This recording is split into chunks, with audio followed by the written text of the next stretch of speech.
Got it? You are now tuned in to the show. I don't hear it. You don't hear what? I don't hear anything.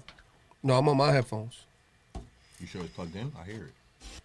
You are now tuned in to the Fix Show. I don't hear it on my headphones. Now I do. What? All right, let's start that. Can we start that over? Okay. You are now tuned in to the Fix Show. Yeah, man. DJ Trace, I am here. Shout out to my partner, Prez. He's here. Yeah, you know what it is, Big Queens. Shout out to Chase Sims. You know he's out for personal reasons, man. But shout out to him. Shout out Sims. Hope everything's well.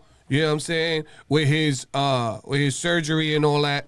You know, so wish him well. Yeah, wish him for well, sure. man. You For know what sure. I'm saying? We have some dope guests here today. Yeah. Definitely about the culture. Well, what's up, man? How's it been? What's up with the week, man? Yo, it's been a good week, man. Spent some time with the family, getting ready to move. So, you know, that whole process and the whole moving process. But, yeah, I'm going to be back out in Atlanta next week. I just been getting ready to, just, like I said, this move has just been taking a lot of time up. So, outside of that, work. Right. Yeah.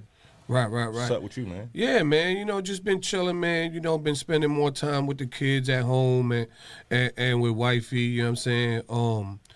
Took a little time to just breathe a little bit. Right. You know, but definitely got some things coming up. You know, we still doing the stuff with Avia.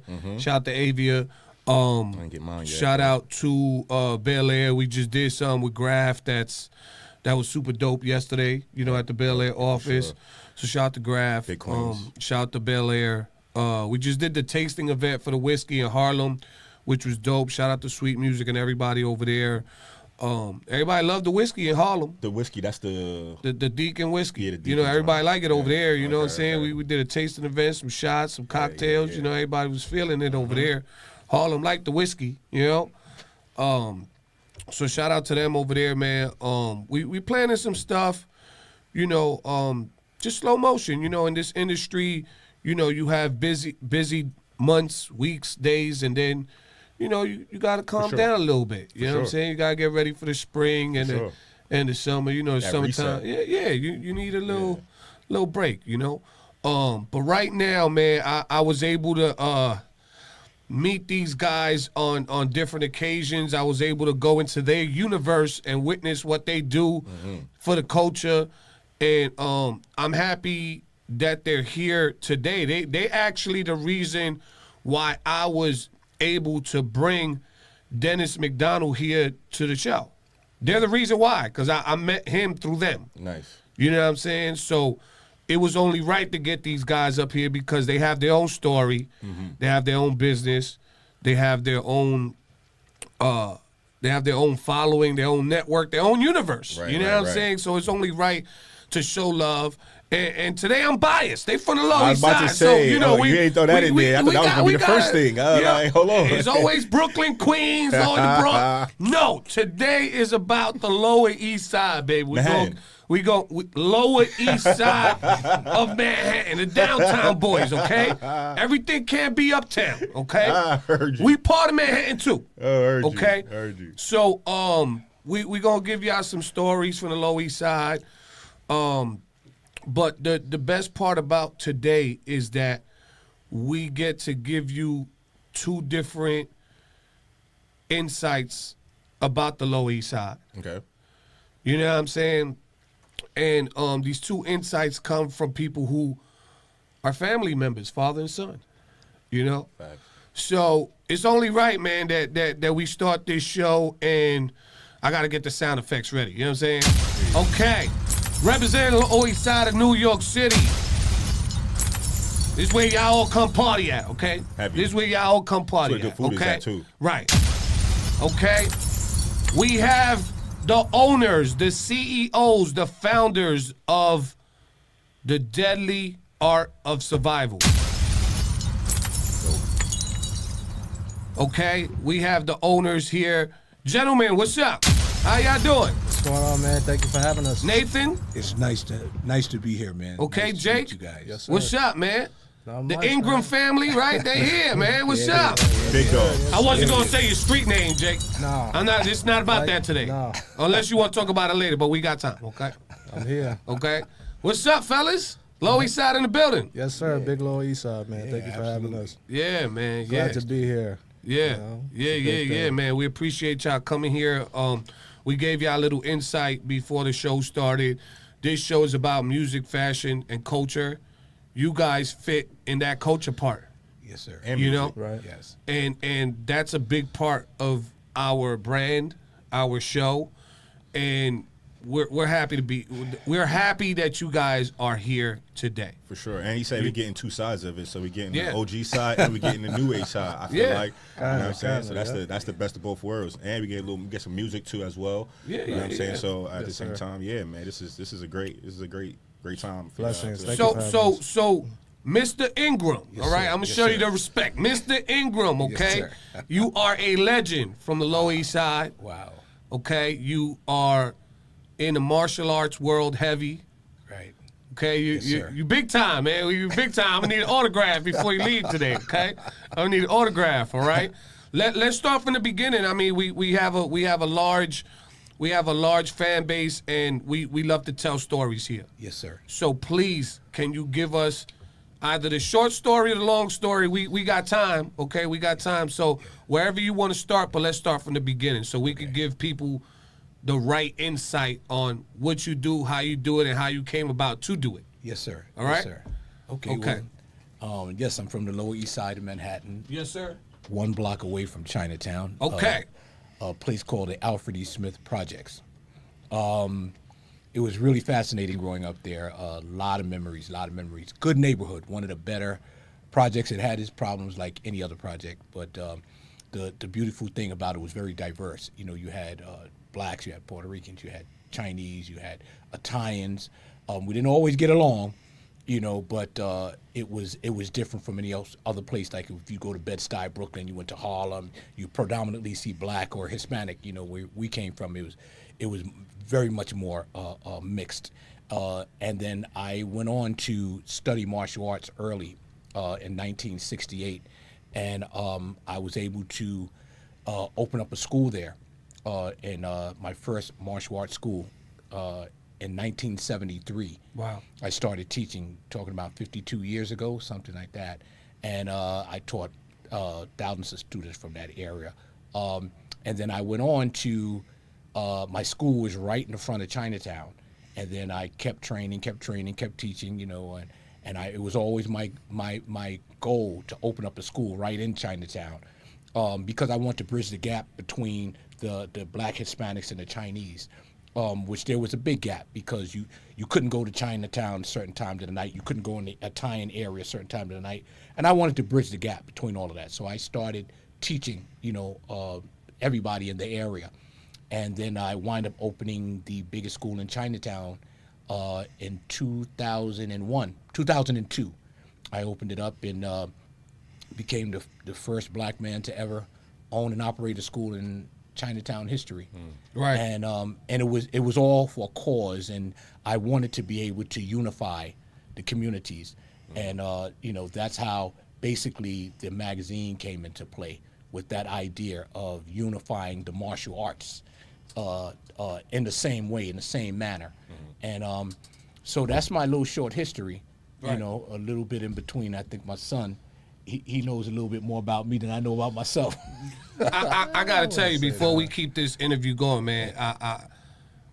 When I get to your age, I want to look like you, man. You look good for your age, man. Whatever you doing, for please sure. tell me the secret, okay? I Thank hope you, I man. look like him. When Right, I get to his age. right. I mean, hey, right, right. Before Jay jump in, I just wanted to ask, right? So when you start this, Yes. obviously the school where the first school Yes. is in your town. Yes. Now you have to. What is that like, bridging this gap? I mean, you make it sound kind of easy when you say, "Hey, I just went in Chinatown, opened up the school, and was like, hey, what's up, y'all? We good." Was there any pushback on these things? Like, did you have? Oh yeah, yeah. I tried. You know, I never look at it as it looking, trying to make people think it was easy. It was not anything but that. It was, of course, a lot of racism. a lot of challenging. You know, here I am, a black man in Chinatown, opening up a school, so I got challenged all the time. Not only from Asians, but from, you know, our people, from black, whites, Puerto Ricans, you know, would challenge me too, because they didn't want to believe that I can have a school there. You know, they didn't want to face that who's this guy that's commanding disrespect here in Chinatown? Who's this guy that everybody's talking about? And you know, I'm a no back down guy. You know, I've been like that forever. Yes. So I gotta ask this question. I don't know if it's a stupid question or not, but I have to ask. Okay, Yes. we journalists here today, and we gotta ask the questions. Right. Yes. So I was watching the Bruce Lee story. Yes. Right, and you might know, you might not know, maybe you know. And in the movie, he came to New York, or he came to the United States to open up a teaching school, but the OGs was like, nah, you can't teach everybody, Right. you know, martial arts, because this Right. is our stuff. You Yes. can't teach Americans Yes. this stuff. Did you go through the same thing? Was that real? Do you know about that? Like, did you face that type of pushback from that community? Like, Very similar. I never try to categorize myself any way or associate myself any way with Bruce Lee, because he's a legend within his own right. no, I'm not trying to No, associate I you with understand him. that. I'm just asking you the question. Did you go through the same thing where they said that you couldn't teach? Did you go through that, where you went through a point where they, you know, the community was telling you that you couldn't teach because you didn't look like them, you didn't talk like them? Yes. Did you go through that? Yes. The reason why, let me explain to you the reason why I started out by saying that. Because you'll get a lot of flack. Oh, he compared himself to Bruce Lee. right, They're right. comparing No, him you're to right. Bruce There's Lee. social media. Yeah, they, right, you know, right, these, okay. some of No, these you're people, right. You gotta clear it you up, know, right. just, you know, you got to explain exactly Right. what you're talking about, because Right, you got right. so many keyboard warriors out here. Right, so, right. you know, That's a new one. you know, Okay. so what I'm trying to say is that yes, yes, it was very similar. You know, I was just in general, me being black alone, no matter where I go, it would be the same. You know, but more so in Chinatown because of such a cultural difference. You know, but I wasn't trying to be like the regular street hood or thug or anything like that. My mission from the very beginning was to bridge the gap in the communities, because I have pictures of me being the only black kid in a classroom setting where it was nothing but light. Everybody was lighter than me, and I faced a lot of bullying. You know, a lot of racism. I faced a lot of bullying, and this is why I got into the martial arts. You know, I tell the story all the time. This is why I got into the martial arts, because of the bullying. But I didn't want anybody else to be subjected to that. So I wanted to study the martial arts to be able to teach it at a high level. I felt if I taught it at a low level, it would be very insignificant. It wouldn't reach the masses like I wanted to. And I wanted to be able to reach all cultures, you know, without being racist, even without magazine, without being racist, without being biased. Right. And I wasn't afforded, a lot of us wasn't afforded that opportunity because we was judged by the color of our skin or the way we looked, the way we spoke. I was called big lip, buck teeth, you know, nappy hair. I was called all of that. You know, you're talking about in the 60s. I started in 1968. I was born in in the 50s. I was gonna go there. I was born in the 50s, you know. You know, so I faced that. You know, I trained with the Black Panthers and Jamal Joseph and those guys. I trained with them, and I knew what it was like, you know, coming up, and I knew what it was going to be. I knew it was going to be a task. I knew I was going to get challenged. I knew I was going to get talked about. I knew I was going to get called names. I knew I was going to be called fake. Even to this day, people is point blank in their face, but they'll still call me fake, no matter what. They have all the, you know what I mean? And I'm so All the used to it. accolades, all the proof, Yeah, everything's there, but they still Some feel type of knuckleheads, way. some dedicated idiots, it doesn't matter. You know what I mean? They're true to their cause of trying to expose you as being fake. Right. And then ultimately they expose themselves because it becomes a jealousy thing, or it becomes a thing you couldn't do it. So what makes, you know, it impossible for him to do it. So, Right. you know, so I just want to say that with all humble and being with all humility, this is what I started out to do. This was my mission.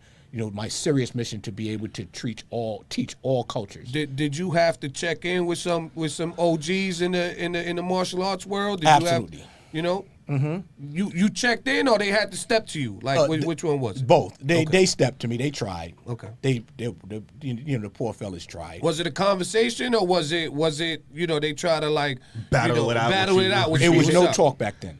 Now, So you had to fight to prove yourself. now you don't have to do that Okay. because they do their battling on Facebook and insulting you.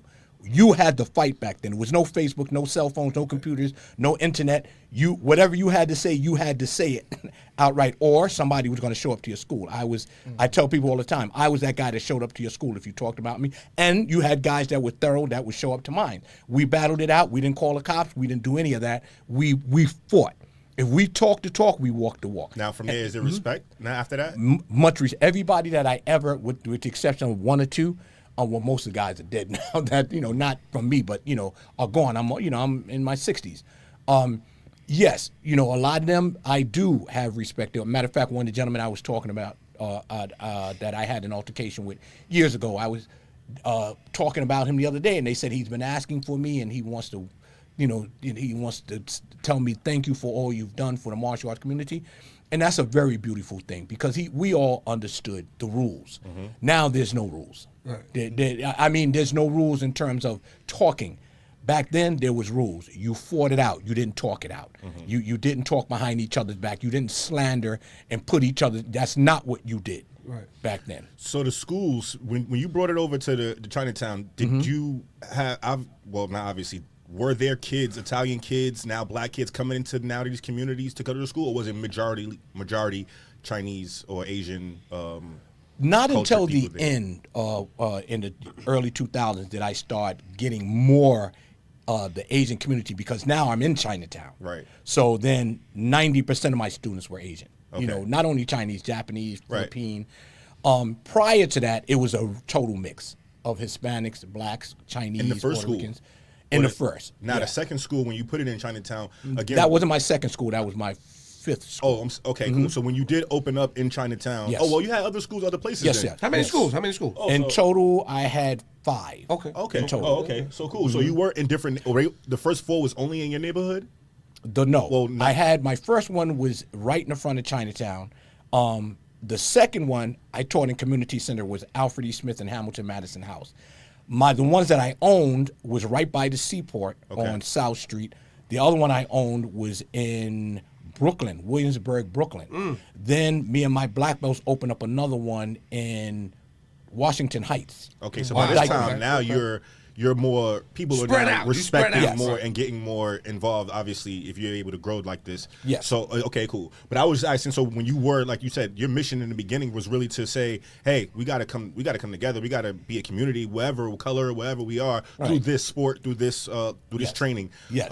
And other races were coming into those in that space early on. Absolutely. Nice. So you had these kids that didn't look like each other in one space. Yes. Okay, great. So I mean, Yes. yeah. So you kind of, do you feel like you accomplished what you were trying to accomplish during that time?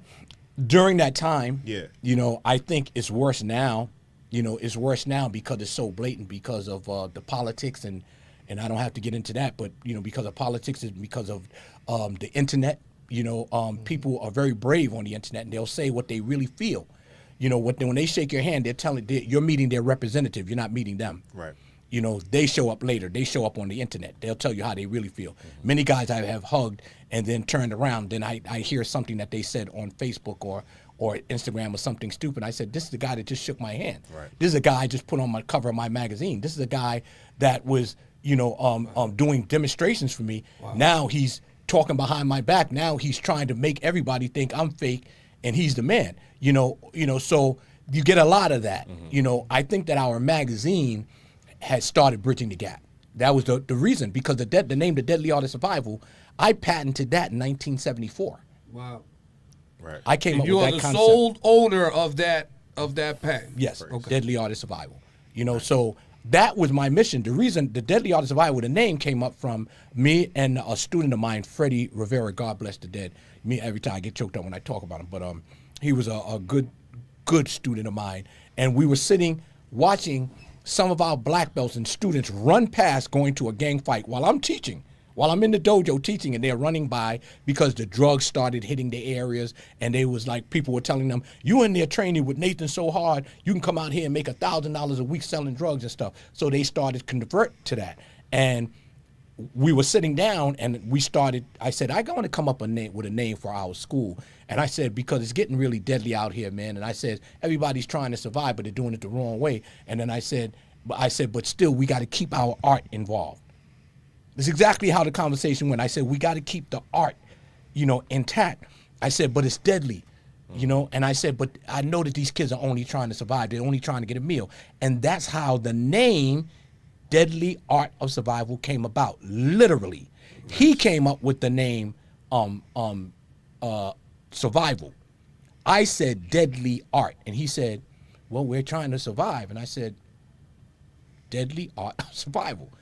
And I kept repeating it, and that stayed in my head for like the next couple of months until I said, I wrote it down, and I named it as our school.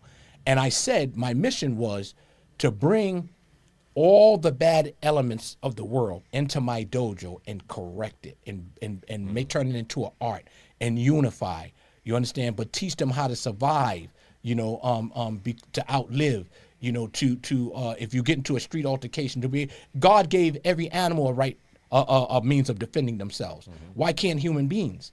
From lions to ants to insects, birds, they all have a means of self-defense. And I said, and we're no different. So it was my mission to bring self-defense, keep self-defense in the community, because there was so many drug addicts, drug dealers that were doing the wrong thing. You walk by, and even to this day, you go by, you still got one or two guys sitting on the bench hanging out drinking beer like they was 50 years ago. And I didn't want the kids to succumb to that. Right. So I want to go back a little bit. He asked you if you reached your goals at the time, and I want to ask you the part two to that question. Bigger picture wise, have you reached your goal fully? Like, have you painted your bigger picture? I have to say no. Okay. I never thought about reaching a goal. I just thought about staying on the mission. But I see now that after my school closed during the pandemic, which was in Chinatown, I lost a lot. And I lost my drive because I started watching Facebook and I'm seeing all the foolishness by instructors going on Facebook. And I said, you know what? What we need is unity in the martial arts. So that's when I told my son, I said, a lot of martial artists are dying during COVID. And I said, and they're not being remembered. A lot of these guys, I'm not the only one. A lot of these guys did this in their neighborhoods in Harlem and Brooklyn. I can name so many. I won't, because then I'll be here all day naming them, and then they'll get mad if I don't name them. But there's many instructors that has done what I've done. I just had the opportunity to be able to do it. It made sense to everybody in Chinatown because nobody had ever did that. They weren't allowed to teach in Chinatown at all. You couldn't get a lease in Chinatown to teach if you were black and Puerto Rican or white, for that matter.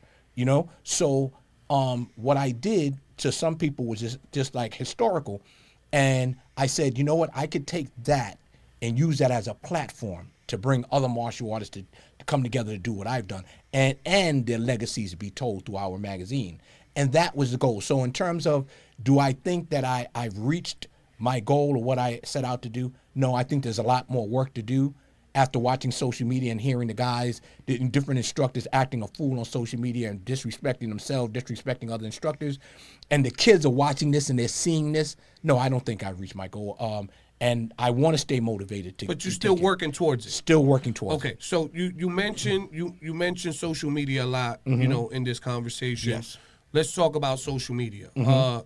Let's go back to, I guess, the beginning of the pandemic, where these guys were doing survival, skits out there. Yeah. Did you take that offensively? Was it a joke to you? How did you take those skits? Was it real? I mean, how did you feel about that, being a person that teaches survival? Right. And you're seeing these survival skits on Instagram. I took it as though it's just the world is changing. I didn't take it personal.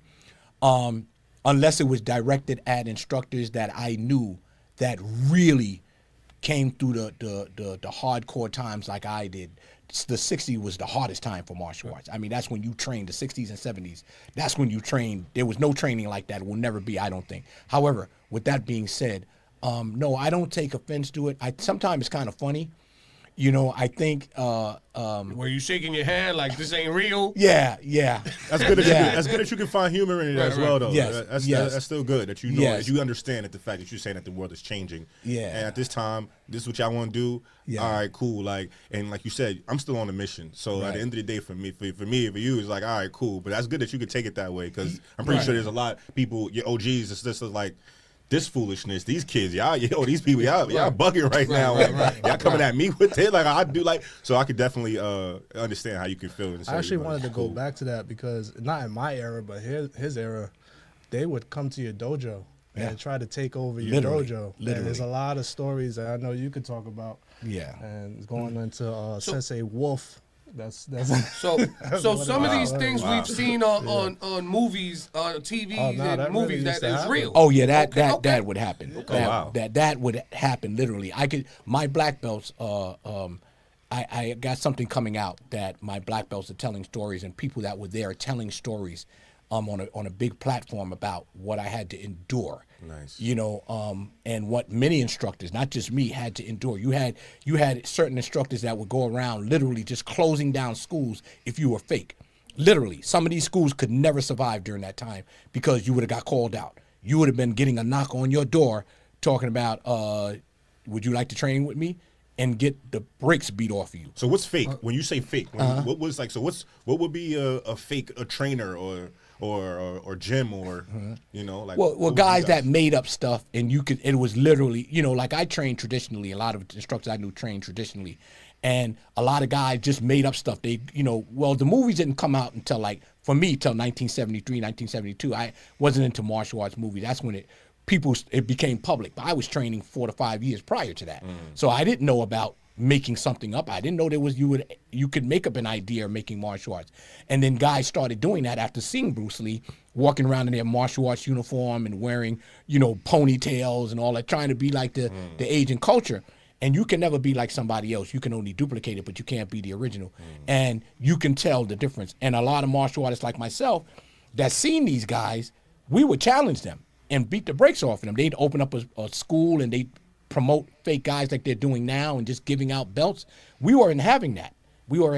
And they would show up to, and then you'd have guys that thought I would be fake and they'd show up to my school until they fight me and they find out, well, that was a mistake. But I don't get the fake part because you've been co-signed by the community itself. You know what I'm saying? By different.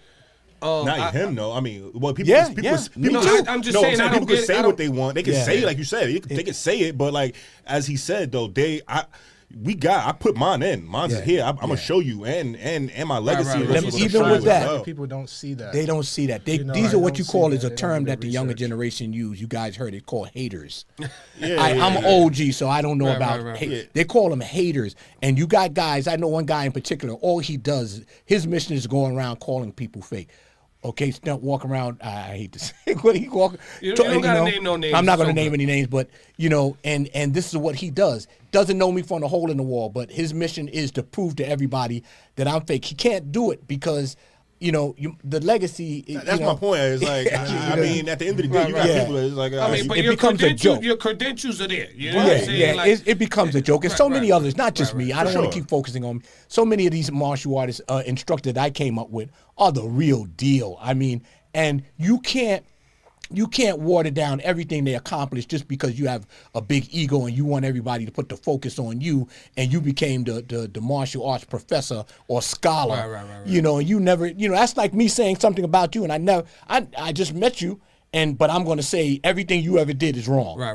You don't have a radio station. I get it. So, you know, you just said that you don't want it to be about you, and this Right. is about family. So let's speak about the young man next to you. You know, your son, My pride and Jake. joy. You know, you started this company and you added your son Yes. to the company. What was that like? Was that a goal of yours? Did it just happen? Did he want to be involved? Tell us the whole story. you know? Well, this is how it started. He's my youngest son. I have 5 and 3 daughters. Wow. 8 beautiful kids. Wow. And 21 grandchildren and 1 great grand. Okay. He was the one that trained the most. He started with me at a young age in martial arts. He's a black belt. I started at under 7. me. He kicked me out. So. He started at the age of 7. He didn't want to do the push-ups correctly. Let's talk about that. So I Let's talk about that. He got so he won't get up his chest. He said, hold on. Right. yeah. Yeah. No, it was all for a purpose. So, but go ahead. Well, I threw him out because I felt he wasn't training hard enough. And I knew he was better than what he was performing. And I said, either you're going to perform on the level that I know you can, or you're not going to do this at all. And then he came back, and I think you were 8? I think I was probably 10. About 10? Yeah, I was 10 years old. And he came back and with a vengeance, and he's won a couple of international karate championship, won a couple of championships, and went on to become a boxer. I trained him in boxing, and he went on to the Golden Gloves, and became a good dude, man. And it was nobody better. I didn't know he can do graphic design. I didn't know it. Oh, I didn't know either. I just Yes, found out. he makes the whole magazine. He makes. Yeah, I did Okay. the whole- He does the whole design. edition. And I didn't know it. And one day I said, son, you know what? During the pandemic, I was bored. I was just training every day, and I was bored. I said, I want to make a magazine, for my friends, just to highlight them and show them how much I appreciate them, the ones that's really training. And he said, okay. So I showed him a cover, and he goes, what is that? I said, that's a magazine I'm gonna do. He goes, no, Dad, no. He said, I'll talk to you later. So he's always real abrupt with me. He's always has still to this day. He hung up the phone and called me back like 2 hours later. He said, Dad, look in your inbox. And I looked in my inbox, and here was this really nice cover. I said, you did that? He goes, Dad, I could do your whole magazine. I said, get out of here. And He charged you? no. It was probably the hardest thing him and I had ever done in our life. I know for me, the work, the amount of hours and detail that went into it, and especially with him, not so much me. I was just the one talking and telling him what I want, and he said, Dad, what do you want? How do you want? What do you want to say? That kind of stuff. Get the pictures and all this. And we did that, and when our first edition came out, I'll never forget, I got to tell the story. Sure. It was a Thursday, and he goes, hey, Dad, he says, I'm finished the magazine. I said, yeah, good. Now I could take it to the printing shop. And I said, then I can get them printed and send them to my friends. He said, nope. He said, we're going to give this to Amazon. I said, no. I said, no, we're not going to do that. I was never a big hype guy. I didn't like all the hoopla and all that. And he goes, no, we're going to send it to Amazon and we're going to, publish it. He sent it to Amazon. That was Thursday. Saturday morning, it became number one bestseller. Number one bestseller, number one new release. Wow. Yeah, we sold a lot of issues. Yeah, sold a lot of issues. So at that point, did he ask for stock in the company? Did he ask for residual income? What happened? The first thing was we're gonna do another one, Dad. I was like, really? And that wasn't my vision. My vision was just to do this one. And my son goes, no, Dad, we'll do another one. And then it went the second one, number one, third one, number one, all the way straight through to now. Wow. And that was 3 years ago. 20 editions in a row, 38. How many? 38 covers? Yeah. Yeah. Okay, so you had 38 covers. Let's pause right there. I want to take it back real quick because I don't want to forget this question. So when you kicked him out and he came back at the age of 10, yeah, did he come back challenging you? No. Did he come back in there like that? I want to fight you. Well, kind of, sort of, because what he did was he challenged. What he did was he let me know that he was going to be better than what I thought he was going to be. So it was that type of a challenge. So he had a chip on his shoulder. He had a chip on his shoulder. Okay. Yeah, and he was like, he had something to prove. So he was a new kid. When I was watching him, even people in the tournaments was like, yo, who's that kid? And they would say, that's Nathan Ingram's son. And you'd have black belts come and just watching him do forms and katas and techniques and watching him fight, and they would be blown completely away. And then we took a hiatus for a little while, and he called me up one day. He said, Dad, I want to box. He said, this guy is training me to box. He said, but I don't want him to train me no more. I want you to train me. Because, he knew I could box, And I said, okay, son, I'll train you. And then I started training him. And then from there, he got really good. He was beating up to all the sparring partners in the gym, in the boxing gyms that I would take him to. I would hear about him. Sometimes I couldn't make it because I had the big school in Chinatown. So I couldn't go to his sparring matches. So I had some of my students, take him. And all I would hear, yo, he staggered this guy. He was a pro. He did this. He did that. Everybody thought he was on steroids at the time. So have you guys ever went one-on-one with each other? No. Never? No, never I'm sparred not myself. that crazy. Nah, I never. I'm about to say, I don't So think you don't, wanna you, go you, you one-on-one? don't think you be able, you don't like- think you'd be able to give him some competition? Nah. I mean, None whatsoever. I mean, you. I just want to know. I mean, because Yeah, at some I point, listen to the stories, but I don't think you wanna try. at some point, the student got to fight the teacher. No. At some point. I mean, I have too much respect for my father, but I wouldn't be any good going up against him. So, yeah. The training, I feel like, is enough of the, Maybe I watched too many movies. I was gonna say, I mean, I ain't about to, Okay. you know what I'm saying? You're getting a good training. But Maybe I did- watched too many movies. I did want to say with the magazine collaboration, you know what I'm saying, you guys are now doing, prior to that, you guys are doing a good amount of bonding through the training. You guys are doing a good amount of, so you have this new idea, he produces, you guys do this thing. So the goal for you said, was just to do one. So now you do one, and you're like, okay, well, it did what it did, and now you are where you are. Has the goal changed for the magazine now? Because it was just to highlight your guys, I mean, in the time. Now, is it more of where you said before, I can do a lot with the magazine. I can spread different words and stuff like that. Is that now the Is goal he for you still guys? designing? Two questions. Is he still designing in that Right. question? He does everything. I still design. I pretty much still do everything, but I do get help now. So in the beginning, it was just me. Just him. Now it's waking like up at 7 in 27. the morning. But now Can't do you're that part no of the more, company. Well, I mean, I've always been part of the company. Well, he's a you co-owner. own- you Yeah, I'm a you co-owner, own the yeah. company. That's what I mean. You own the I'm a company now. co-owner. Yeah. But anything that has to do with my dad is, I feel like I'm part of it. So, but No, yeah. that's great, man. That's great to see you guys doing that as a family. Of course, in the Lower East Side, you don't Hold on, you see. didn't answer the part two of the question. The first part. okay, The first go ahead, part. Is the goal still the same for the magazine when you first started? No, so I'm not gonna say like we changed the goal. We're still dropping magazines and doing releases. We've just added onto it, Added content. to added it. content. Substance. DaosCon, we now do a convention. We where gonna it's get to just- that. We gonna get to that. We gonna get to that. We Okay. just do more now. It's more media, more content with the social media. So it's not just about the magazine, which is still good because you always need something physical like a print magazine. Right. People still read. Even though you don't really see magazines, but people still read. So Are you still highlighting some of the OGs that you Oh feel like are yeah, still that is what we do. Right. When we have so many martial artists that, like I said before, and in all respect to all the martial artists watching this, I love you guys, man. The martial artists that I came up with. A lot of times I would go and walk into the subway because I love taking the train. Everybody think I'm crazy. I take the train and I'm going to the newsstands. They don't have them no more, but I would go to the newsstand and there wouldn't be anybody that I knew in the magazines. And I said, something's wrong with this. I got you. What's wrong with this? I knew guys, I got friends that won thousands of championships.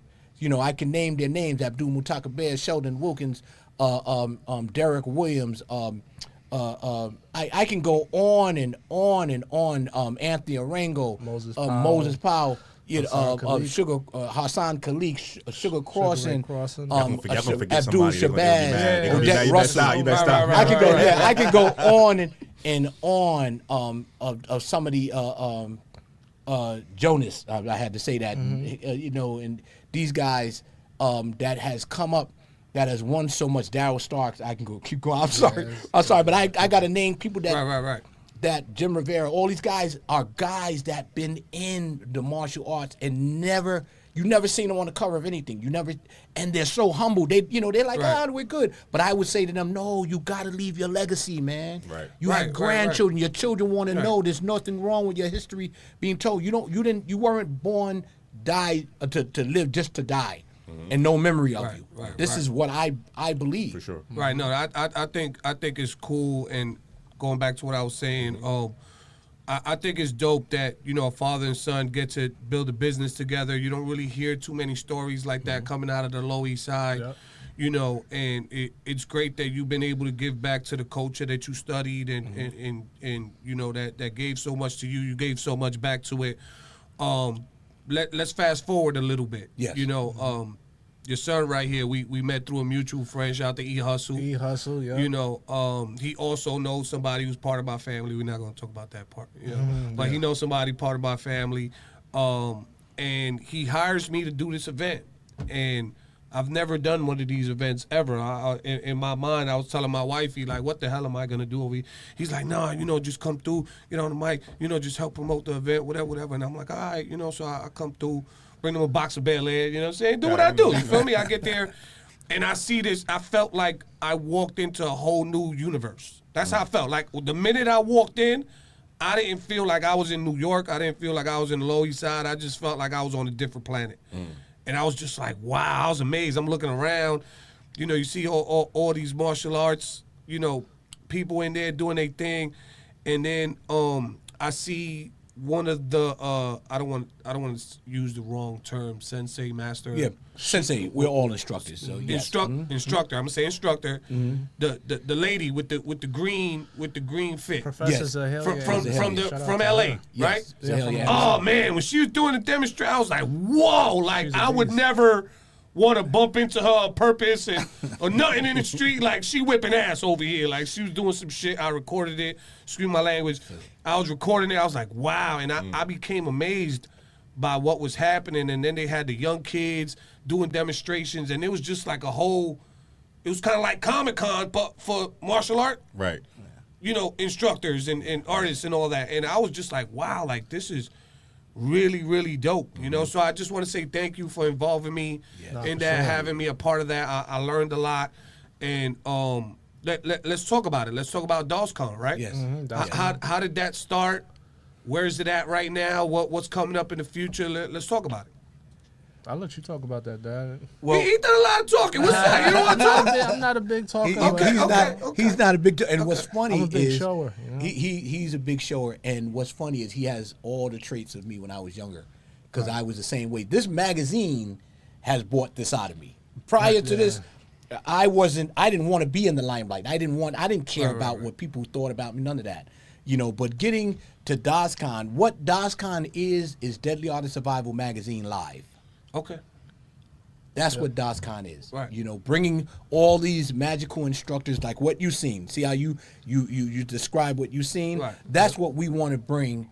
That's what we have in our magazine and what we want to bring to life. The We best want of the best. The best of the best. These See, are personal invites you guys are sending out to Yes. people to Yeah. come? Absolutely. You know, So absolutely. no fakes is allowed in their building. I mean, you get turned at the door. We had somebody I ain't like see that. nothing We got fake that in there, name. man. Everything I Yeah. saw, I was like, whoa, Yeah. okay. And what's Okay. beautiful about it is that there's see, martial arts is a lot of different styles, forms of people interpretation of what they feel martial arts is about.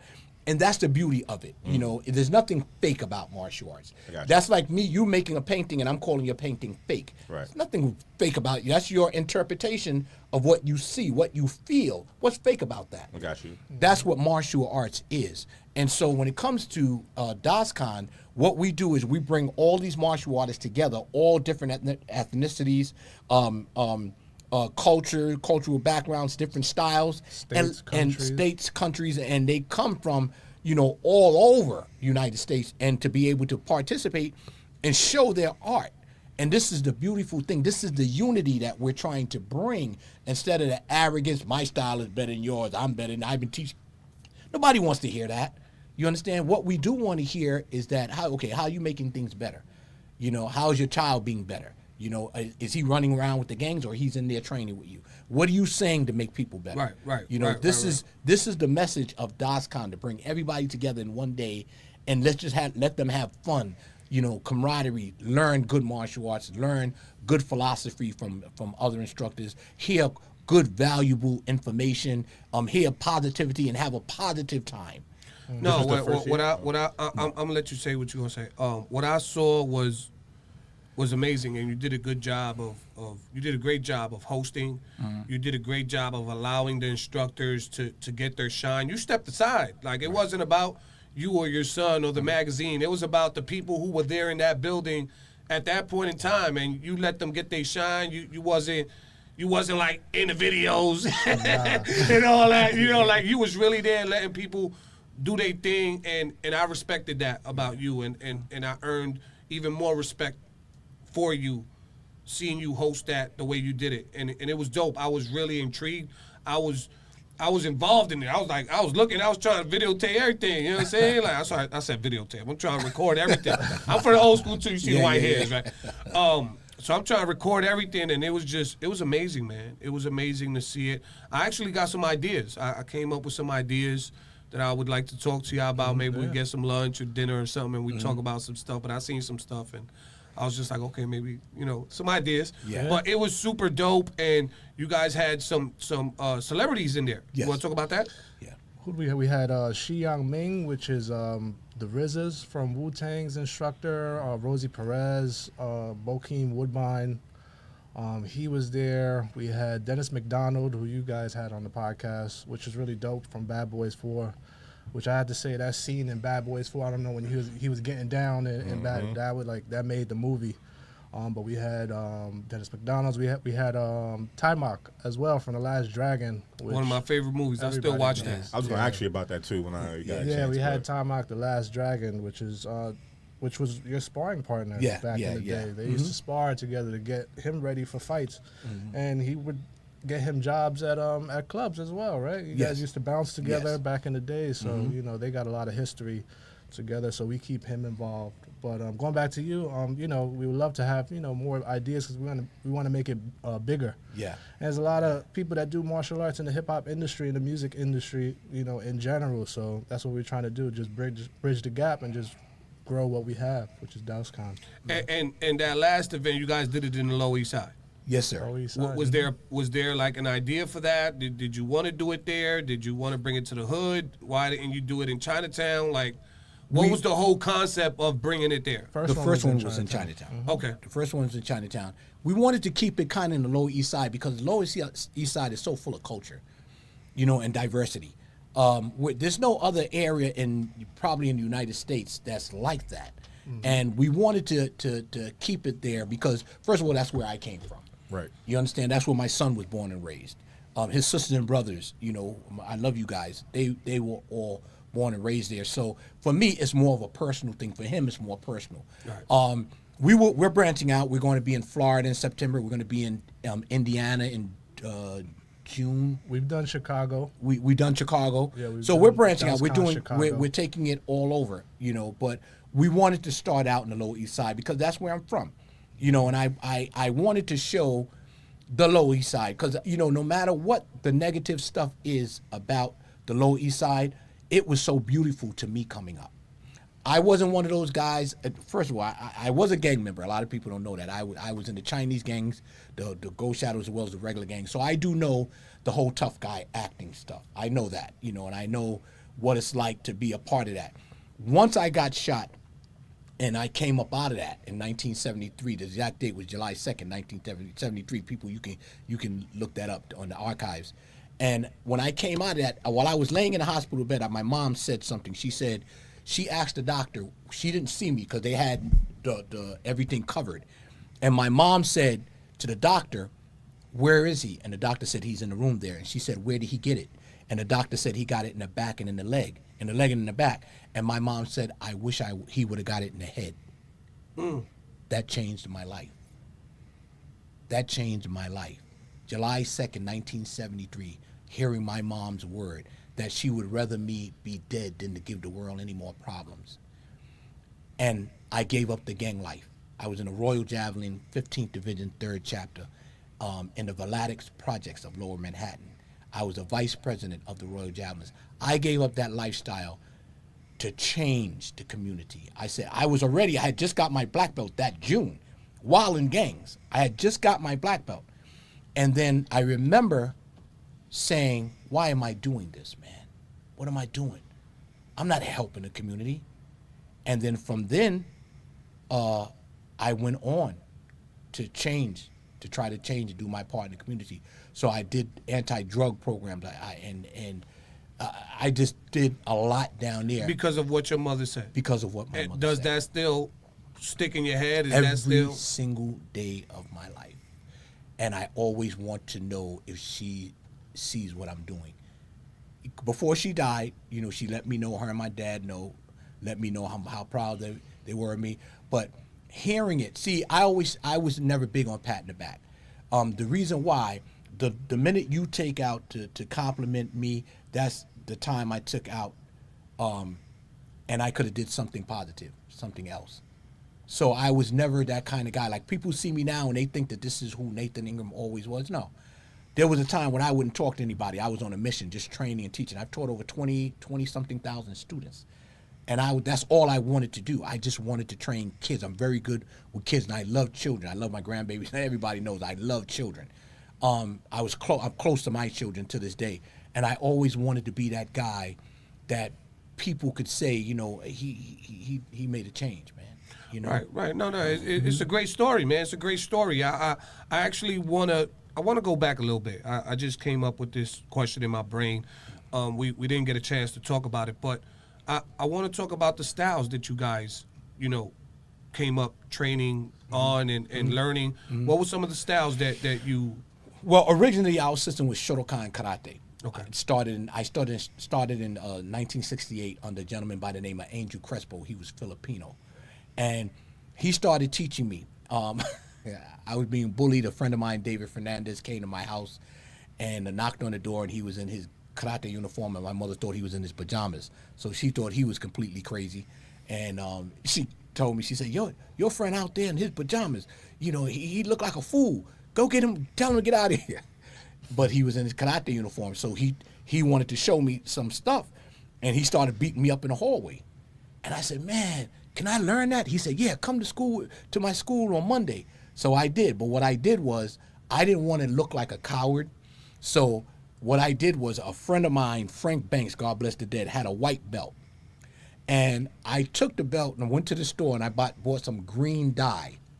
And if you knew anything about dye back in then, it was really dye. I mean, if you put it on your skin, you couldn't get it out for the next couple of years. And I put it on the belt and put it in my mother's bathtub, turned the whole bathtub green. Because I didn't want to go to karate school with a white belt looking like I was a beginner. When I walked into karate school, and I had to put the belt on, it was wet with dye. It made my whole karate uniform green. So the instructor threw me out. Angel Crespo threw me out and made me get out of school and said, listen, you know, you can't train here. You're fake and whatever. Whatever he said, I don't remember. And then we went in the locker room and he felt sorry for me. And he said, throw that thing in the garbage, get a new one and come back and train with me. And that's what I did. And I stayed with him for the next couple of years. And I was on a broadcast the other day, and I said I stayed with him for 2 years, but I actually stayed with him for 3 years, from 1968 to 1971. And then he had to go back to the Philippines, and I wanted to continue training, so I went to Harran High School, which is now uptown. It's a school for where you become a lawyer, a college. I forget the name of it. It's a law school. It's a law school, and I went there, and I met my other instructor, Walter Tigner, Timothy Yearwood. I met them and I started studying with another style called Goju with them. And it was too far to travel. I kept spending money. I wasn't eating. So he came to train with me down in Manhattan.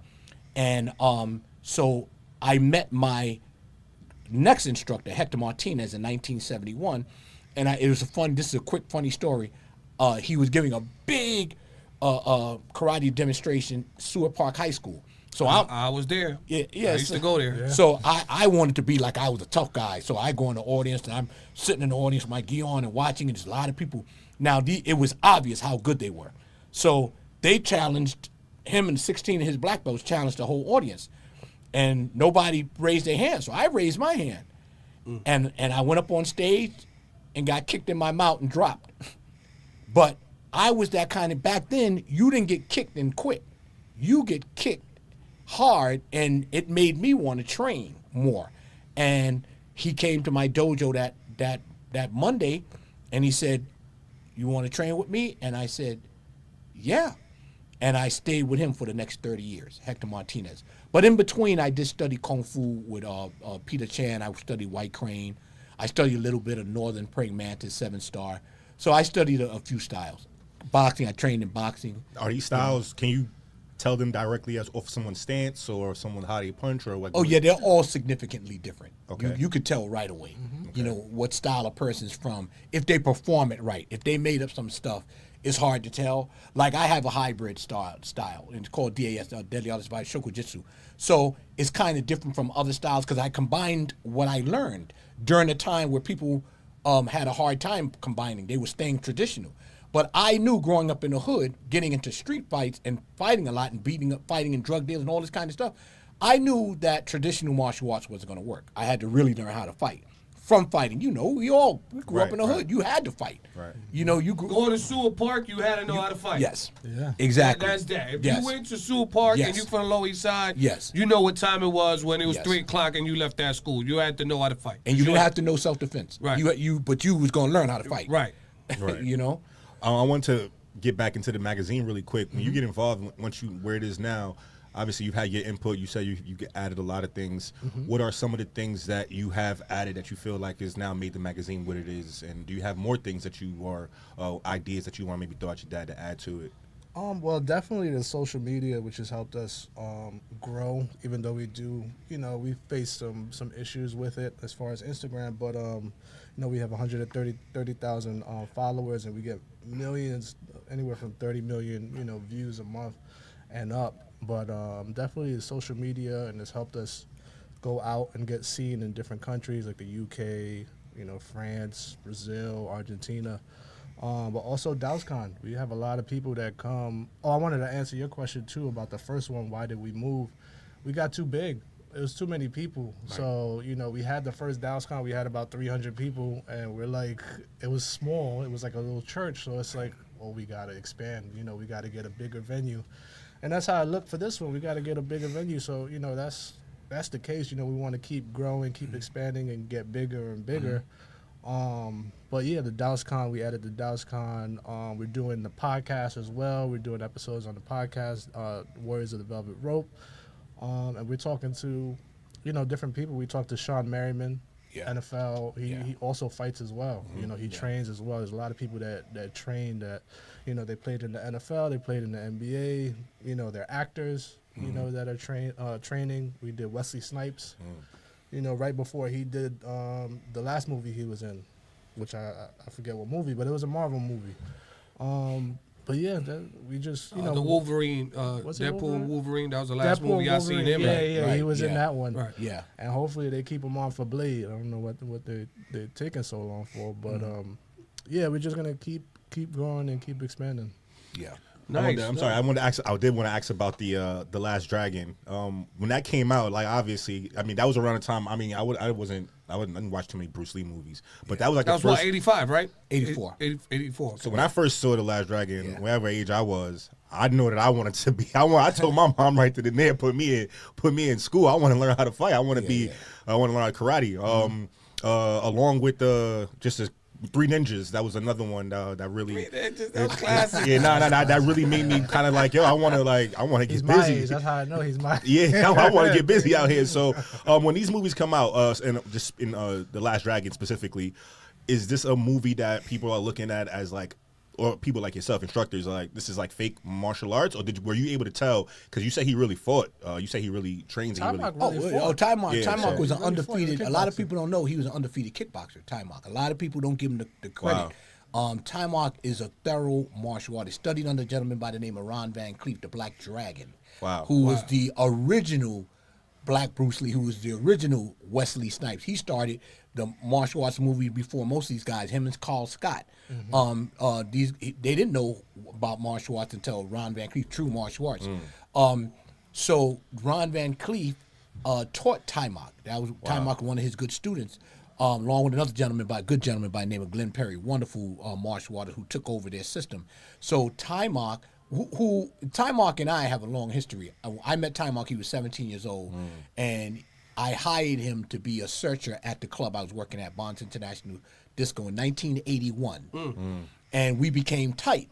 And this is before The Last Dragon, Right. and he would come to my school, and he would spar with me and my students and stuff, and we'd have a good time. Then one day, he just said, Nathan, I'm going to be back. I'm auditioning for a movie.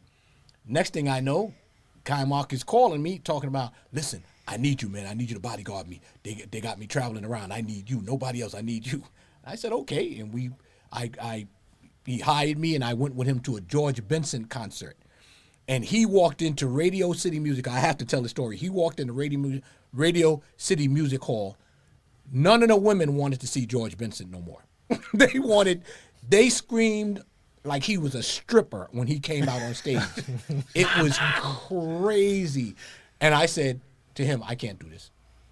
I didn't work for him no more after that. I said I can't do it because it was crazy. You're fighting the women to get away from him, and it was bananas. He was that popular during that time. Wow. Wow. I was able to see him because I was talking to Jake. I was seeing him on the walk-in. I was amazed, but I was hired for another event, so I had to go to another event. But just to see him, I was like, wow, you know what I'm saying? Yeah, like, that is dope. I wanted to take a flick, but I can't. I was like, I gotta go to work. You know what I'm saying? Yeah. But it was really dope seeing him there and seeing the monk instructor that you guys had. He did something. He introduced him. He did a split or something. I was like, oh, okay. You know what I'm saying? So it was dope being at that event. It was dope, just seeing that universe. And I want to ask you this, and this is for both of you.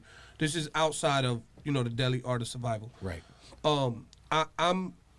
I'm into the martial arts stuff, but on TV. Like I watch a lot of stuff on TV. I watch a lot of stuff on YouTube.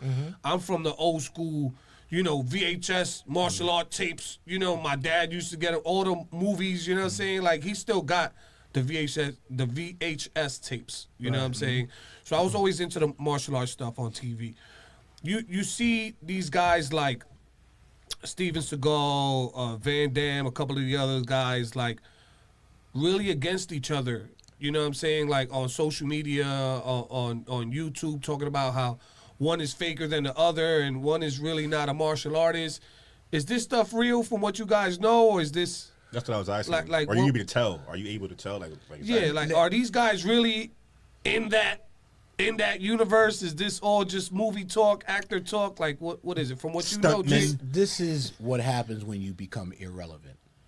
When you're no longer in the public's eye, and you're hearing more about somebody else than what they're talking about you, and they're praising somebody else. This is what I was talking about at the beginning of the show. Right. This is what martial artists do when they're no longer relevant. Nobody's paying them attention. What's the best? What does the bully do in the neighborhood? He starts yelling and screaming so everybody can he can take the attention off of somebody else.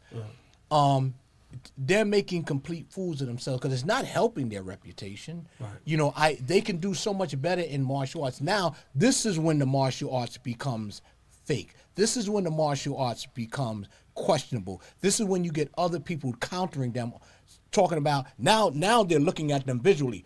Oh, Steven got a big fat belly now and he's talking trash. Oh, look at Van Damme, look like he's on drugs.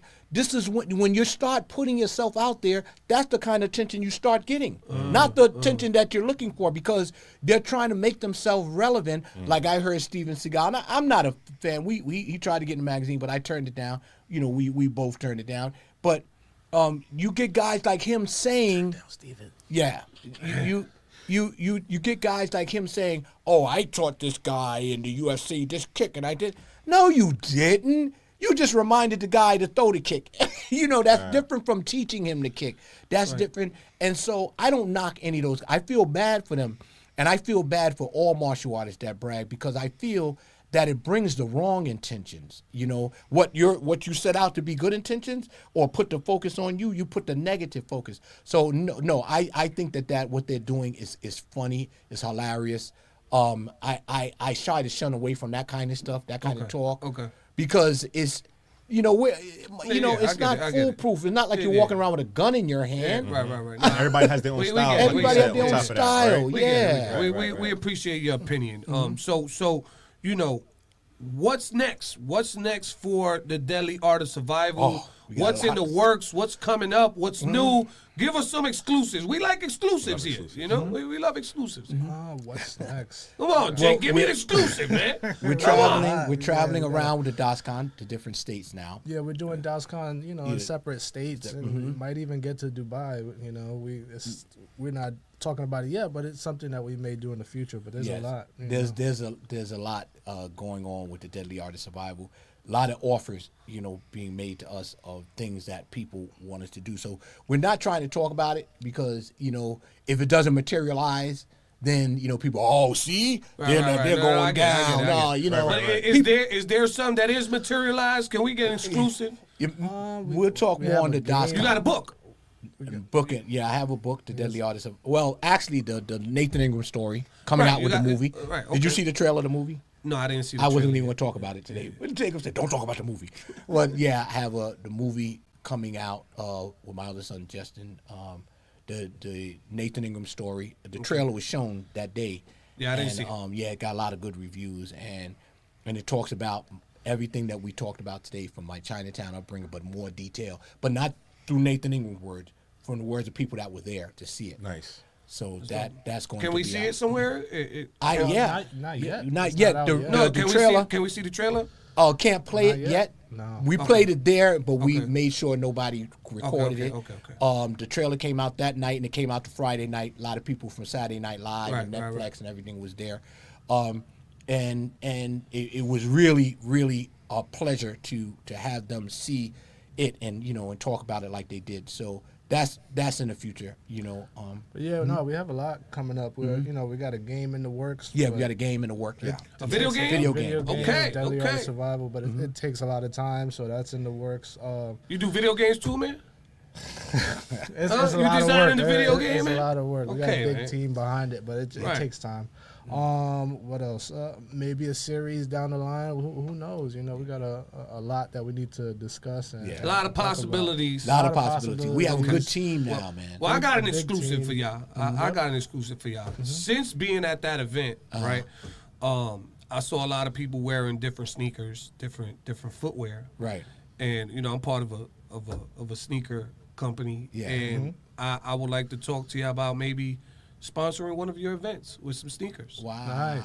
Wow. Nice. That'd be dope. Some, some that'd be footwear. You know what I'm saying? Yeah, I'm and sure they would love and that. maybe doing some type of collaboration Okay. Yeah. with the Wow. company. Wow. The company's based out in China. The global company's based out in China. They got millions and millions of stores, thousands of stores and stuff. Wow. And Right. it's a big shoe. You know what I'm saying? Talk about it offline, but I just want to bring y'all that attention because I that's seen dope. some of the footwear that some of the people there were wearing, and I was like, we got something similar, so maybe we could sponsor one of your events. You know what I'm saying? Yeah, that's what we're about. Collaboration. Yeah. That'd be dope. Last thing before because we talk about a lot, but just the last thing you mentioned, you was a bodyguard for Ty, and you said you didn't do it anymore. You said that was the last time you did it, but For who? the Last Dragon. The Time guy. out. Oh, he wasn't the last one. That was he. No, yeah, that's what I'm saying. So, Yes. how was really your bodyguard? What was the bodyguard stint like as far as your career as a bodyguard?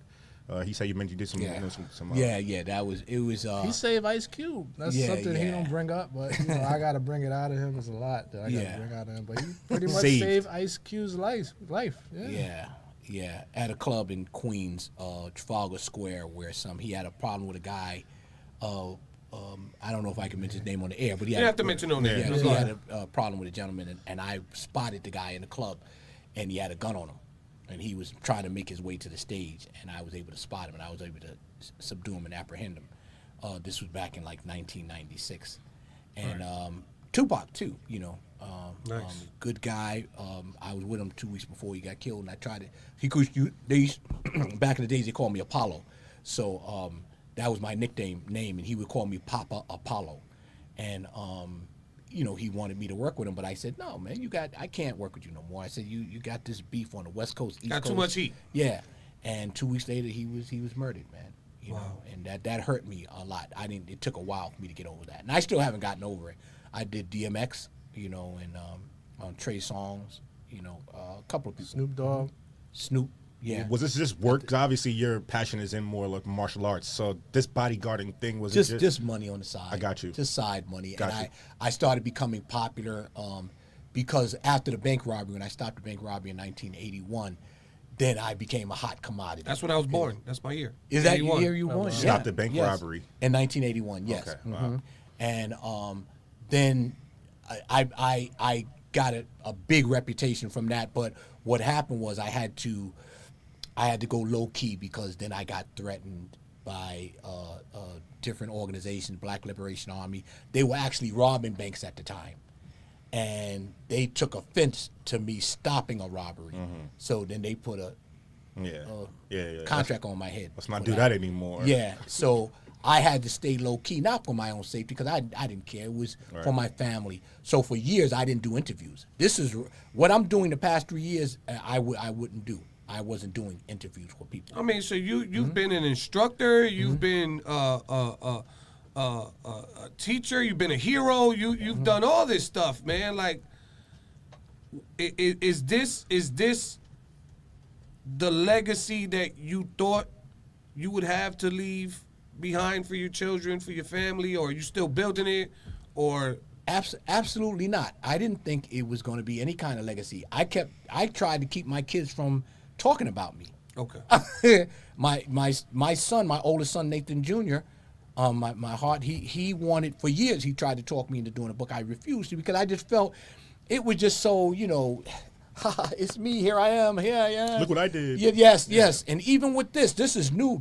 I'm doing it more frequent now. I just did Japan the other day, and that, so it's becoming more comfortable for me now, and I feel more open. But I never want to come across as that guy. You know what I mean? But you got to promote yourself. You got to talk about yourself. It's business now. This is not about poking your chest out. This is about telling your story. Yeah. And like you said, everybody got to leave here with something. Yeah, the legacy. But this is what this era is about. This era of social media, about telling your story, podcast.